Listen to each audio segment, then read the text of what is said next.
અમે આવી ગયા માં અન્નપૂર્ણા ભોજનાલયમાં અને તમે જે કંઈ વાંચો એ સાચું જ વાંચો છે.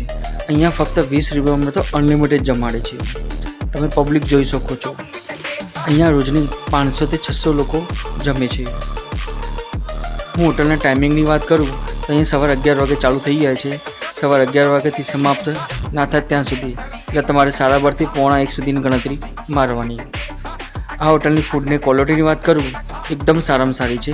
અહીંયા તમને દાળ ભાતની સાથે 2 સબ્જી અને સાથે રોટલી પણ મળશે. અહીંયા સાંજે કઢીની ખીચડી આપવામાં આવે છે અને એ પણ 10 રૂપિયામાં. 10 રૂપિયામાં અનલિમિટેડ જમાડે છે. આ હોટલના લોકેશનની વાત કરું તો અડાલજથી 100 મીટરના અંતરે અન્નપૂર્ણા કુમાર છાત્રાલય આવેલું છે. અન્નપૂર્ણા કુમાર છાત્રાલય બિલકુલ સામે માં અન્નપૂર્ણા ભોજનાલય આવેલું છે. મેં તો આ હોટલની મુલાકાત કરી છે, મને બહુ સારું લાગ્યું છે. તમે પણ એકવાર ચોક્કસ મુલાકાત લેજો.